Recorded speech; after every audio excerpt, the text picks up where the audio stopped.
Hello sir. రావయ్యా, చెప్పండి sir. ఎలా ఉంది ఫస్ట్ డే? బాగుంది సార్. బిల్ పాస్ అవుద్దంటారు సార్? ఛాన్స్ లేదయ్యా. నమస్కారం సార్. నేరం చేసిన వాడికి శిక్ష ఇద్దామంటే ఒప్పుకోవడానికి ఏంటి సార్ బల్బ్ వీళ్ళకి?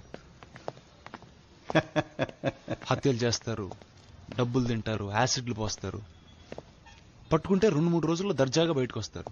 ఏంటి సార్ మనకి దౌర్భాగ్యం? చట్టాలని కొంచెం స్ట్రిక్ట్ చేయమన్నాం, అంతేగాని మీ సొమ్మేం అడగలేదు కదా సార్. అందుకే చెప్తున్నాను. కూర్చో. అక్కడే పొరపాటు. మన సొమ్మే పోతుంది.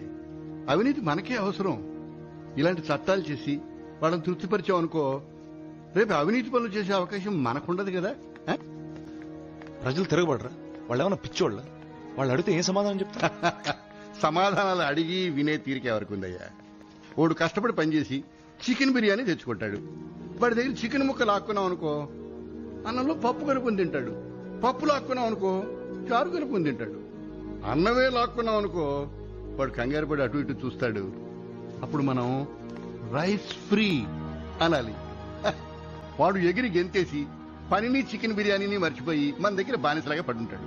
సమాధానాలు ఎవరికి కావాలయ్యా? అది మన పాలసీ. కానీ అది తప్పు కదా సార్.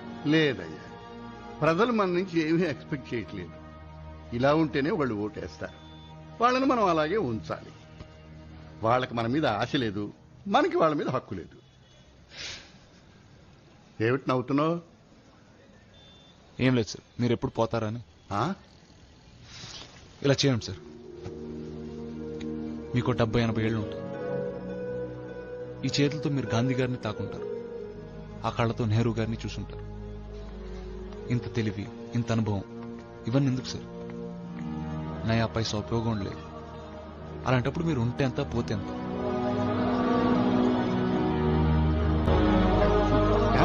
ఇగో చెయ్యి.